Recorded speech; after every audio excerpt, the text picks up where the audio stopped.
सीमापुर नाम का एक गांव था। उस गांव में पानी की बहुत कमी थी। वहाँ कोई पानी की पाइपलाइन नहीं थी।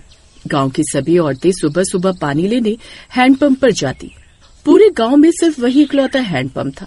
सब कुछ बहुत अच्छा चल रहा था। फिर एक दिन वो काली रात आती है। आधी रात का समय था। बहुत तेज हवा चल रही होती है। तेज हवा की वजह से रसोई की खिड़की खड़कने लगती है। अजी सुनो, शायद मैं रसोई की खिड़की बंद करना भूल गई। जाओ ना, उसे बंद करके आ जाओ, कहीं तेज हवा की वजह से वो टूट ना जाए। फिर हरिया रसोई की तरफ जाता है। अरे आज तो मौसम कुछ ज्यादा ही खराब हो रहा है। तभी उसे हैंडपंप के चलने की आवाज आती है। वो खिड़की से झांक कर देखता है तो उसकी आंखें फटी की फटी रह जाती है। बाहर एक चुड़ैल होती है। उसके पैर उल्टे और लंबे लंबे बाल होते हैं। उसने सर पर 3 मटके रखे होते हैं। फिर वो हैंडपंप से पानी निकालने लगती है और उन मटकों को भरने लगती है। हे भगवान, अरे ये तो सच में चुड़ैल है। अरे मुझे तो लगता है भूत प्रेत होते ही नहीं। फिर वो भागता हुआ जाता है और सीमा को लेकर आता है। सीमा भी उस चुड़ैल को देखकर हक्की बक्की रह जाती है। अरे मर गए रे, ये तो सच में चुड़ैल है। ये हमारे हैंडपंप पर क्या कर रही है? अरे पता नहीं, लगता है अपनी प्यास बुझाने आई है। अजी मुझे बहुत डर लग रहा है जी, जल्दी से खिड़की बंद करो, कहीं वो हमें देख न ले। फिर हरिया खिड़की बंद कर देता है और दोनों जाकर अपने कमरे में चादर के अंदर छुप जाते हैं। लेकिन रात भर उन्हें हैंडपंप चलने की आवाज आती रहती है और डर के मारे वो रात भर सो नहीं पाते। सुबह उठकर वो बाहर जाते हैं तो हैंडपंप पर लोगों की भीड़ जमा होती है। अरे सीमा बहन, क्या तुमने भी रात में उस चुड़ैल को देखा था? हाँ, रात में तेज हवा से हमारी नींद खुली तब हमने देखा उस चुड़ैल को। पता नहीं वो चुड़ैल कहाँ से आ गई। हमारे प्यारे से गांव पर उसने अपनी काली छाया छोड़ दी है। देखो ना, हैंडपंप से पानी की जगह खून निकल रहा है। हे भगवान, अब क्या होगा? पानी के बिना तो पूरे गांव में अकाल पड़ जाएगा। हमारे घरों में तो बस 1-2 दिन का ही पानी है। उसके खत्म होने के बाद हम क्या करेंगे? अरे रामू, एक काम कर, इस हैंडपंप को थोड़ी देर चलाता रहे। क्या पता कुछ देर बाद इसमें से पानी निकलने लग जाए। फिर रामू 2 घंटे तक हैंडपंप चलाता है। अब खून की नदी बहने लगती है, लेकिन पानी का कहीं कोई नामो निशान नहीं मिलता। अरे बस अब मुझ में और हिम्मत नहीं है इस हैंडपंप को चलाने की। लगता है इस हैंडपंप का सारा पानी वो चुड़ैल उन मटकों में भर के ले गई है। अरे लेकिन हरिया भाई, उस चुड़ैल के पास तो सिर्फ 3 मटके थे। भला हैंडपंप का पानी खत्म कैसे हो सकता है? किसी को कुछ समझ नहीं आता कि ये सब चल क्या रहा है। फिर थक हार कर सब लोग अपने अपने घर चले जाते हैं। फिर आधी रात होने पर सब गांव वाले अपनी अपनी खिड़कियों पर आ जाते हैं और उस चुड़ैल के आने का इंतजार करने लगते हैं। तभी वो उल्टे पैरों वाली चुड़ैल सिर पर 3 मटके रख कर आती है और हैंडपंप के पास आकर रुक जाती है। अरे मर गए रे। अरे सीमा, वो देखो, वो चुड़ैल आज फिर आ गई। वो चुड़ैल फिर से हैंडपंप चलाती और पानी निकलने लगता। देखो जी, हैंडपंप में फिर से पानी आने लगा। फिर वो चुड़ैल मटकों में पानी भर के वहाँ से चली जाती है। फिर सुबह होने पर सब गांव वाले खुश होते हैं कि कम से कम पानी वापस आने लगा है। फिर जैसे ही हरिया हैंडपंप चलाता तो पानी की जगह खून निकलने लगता है। हे भगवान, नहीं, ऐसा नहीं हो सकता। अरे अब क्या करें? पानी के बिना हम और हमारे जानवर जिंदा नहीं रह पाएंगे और पास के गांव से पानी लाना इतना आसान नहीं होगा। अरे सरपंच जी, अब क्या करें? इस सब की वजह वह कमबख्त चुड़ैल है।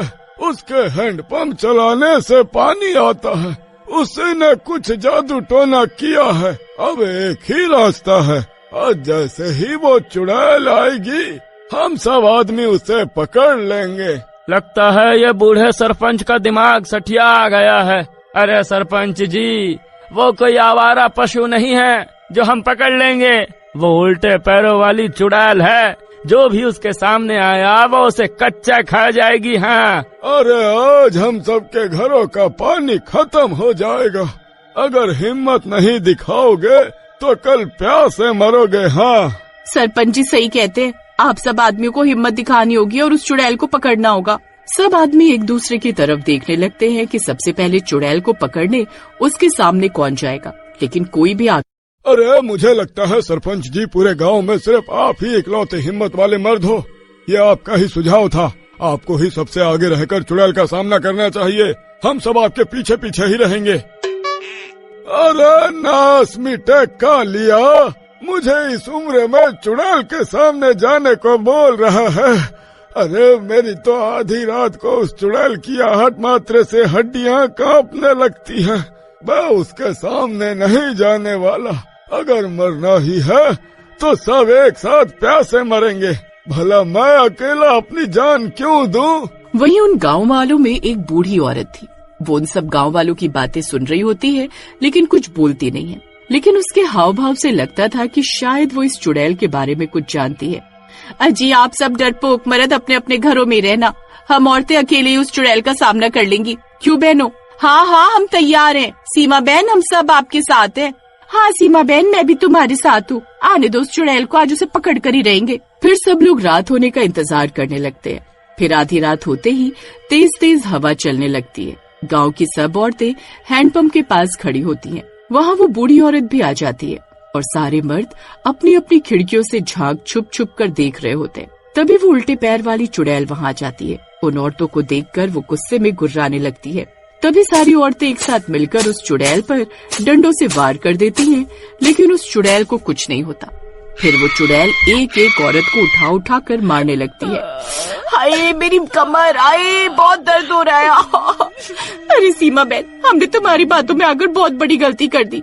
ये चुड़ैल तो हमें उठा उठा कर आकर पटक रही है। अरे सीमा जल्दी भागकर वापिस आ जाओ, नहीं तो ये तुम सबको जान से मार देगी।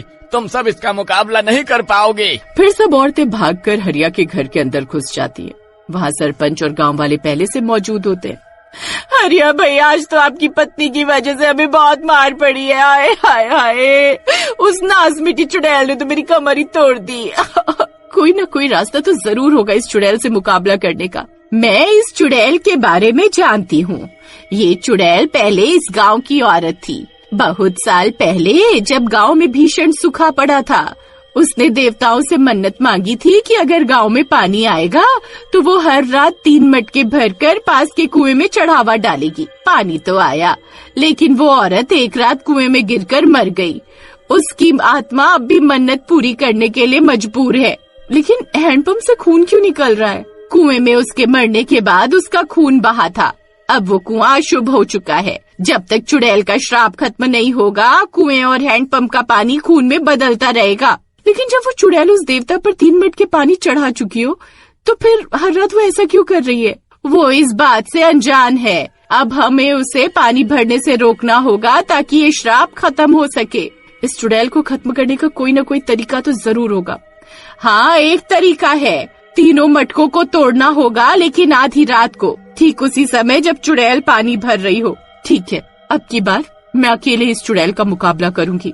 लेकिन सीमा तुम अकेले उसका मुकाबला कैसे करोगी? हम भी तुम्हारे साथ आएंगी। नहीं, मेरी वजह से पहले आप सब लोगों को बहुत चोट आई है।